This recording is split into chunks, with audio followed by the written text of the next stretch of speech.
Pupunta kami sa downtown sa may Adelaide and John. Pupunta kaming Hooters. Nakita ko may special sila. $11.99, half rack ng ribs.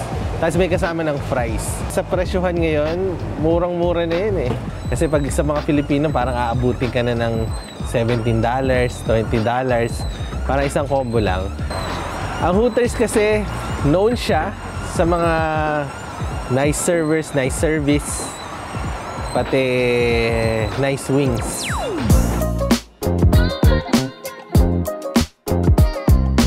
Mga suot nila, medyo maiksi. Tapos, syempre, yung trademark nila na sleeveless, sando, tapos yung owl, kitang-kita.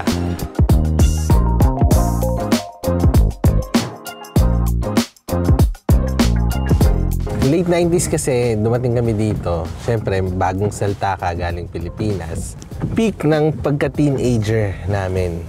Kung galing ka sa Pilipinas, hindi masyadong liberated. Pag teenager ka, talagang mapapalaki yung mata mo. Kami, pasilip-silip lang. Ngayon, kasi may malapit sa school namin, mga kabataan pa, tapos unang time mo rin, bagong salta sa kanan, makakita ng mga puti, ng mga iba't ibang lahi. Mapapawaw. Wow!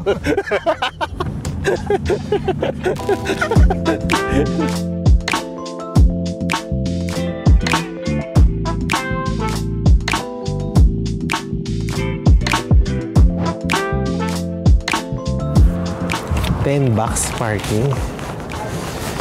So, dumayo kami dito sa downtown kasi ito na lang ang natitirang Hooters sa Toronto.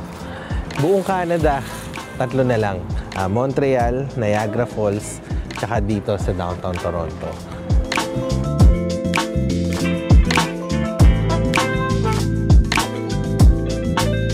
Late 90s, early 2000 na talagang pupunta ka sa area na to ng downtown kasi lahat ng club nandito sa area. So pag, pag gabi, pag weekends, talagang puno na ng mga tao.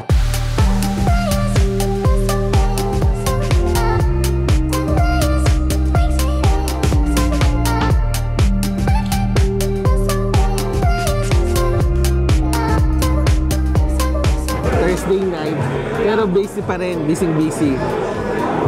Dahil ba maraming sports na nangyayari kasi parang playoffs ng basketball, tapos playoff din ng hockey. Pag i-observe mo ngayon, parang punong-puno yung bar, punong-puno yung Hooters. Mostly talagang mga lalaki, grupo ng mga lalaki, sports fan, tsaka talagang, nag-good time lang. Siyempre, yung pagpasok mo rin talaga, super friendly, baklaseng service. And kakausapin ka talaga. Gusto nyo ipaalam sa'yo lahat ng ma-offer ng Hooters. Yun, hindi nagkukulang yung service. Pagpasok pa lang namin, nag-greet na kagad kami, may table na kagad kami. Andito na kagad yung drinks namin. So far, so good.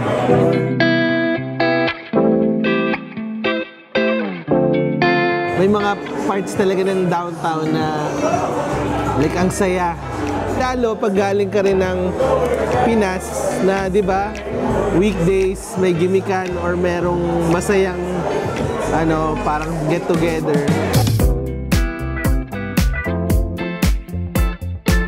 And how would you like them done? Naked, boneless, or breaded? Breaded?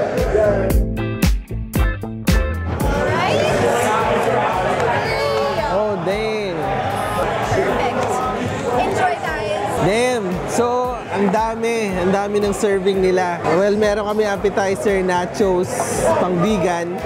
And ito yung special nila. Thursday ngayon, wings, fries, tas half a rib. May coleslaw kasama. And $13.99. Ang Monday naalala ko, hanggang ngayon, all you can eat na wings. Tapos, ang na-surprise din ako na pinakabago nila is every Sunday, kids eat free.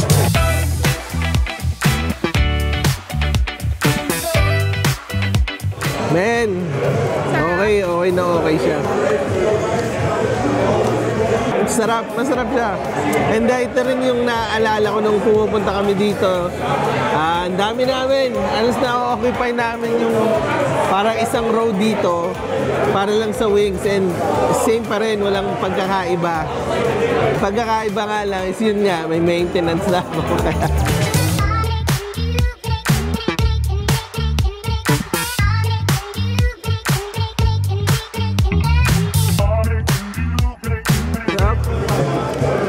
Hindi ako masyado marunong mag-describe ng ribs, pero okay siya, man. Half rack lang siya. Pero okay, parang tender, tapos masarap yung flavor. For $13.99, not bad, man. Not bad. Parang mas mahal pa yung breakfast sa Tim Hortons minsan eh. Can't go wrong.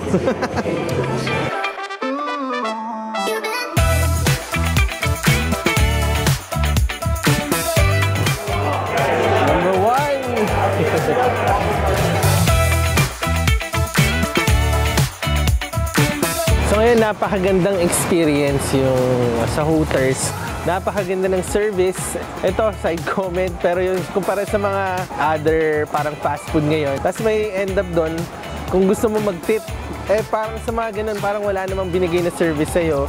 Pero dito, feel mo talagang warm yung customer service. Nakausap nga namin si Heidi, yung server namin. Tapos ang sinabi niya is na natutuwa siya na nagtatrabaho siya doon kasi ang warm ng treatment sa kanya ng mga customers niya. Sa US, nag-file ng bankruptcy yung Hooters. Although nakalagay sa Canada sa may webpage ng Hooters, hindi sila apektado noon kasi independently owned ang mga Canadian na Hooters. Pero baka ito na nga yung mga last days ng mga restaurant na ganito, yung sinasabi nilang restaurant. Pag punta ka sa online, yun yung mention. Siguro nagbabago na rin kasi yung culture, pero para sa akin, nostalgic yung pagbalik dito, tsaka talagang may good vibes na madadala ka after.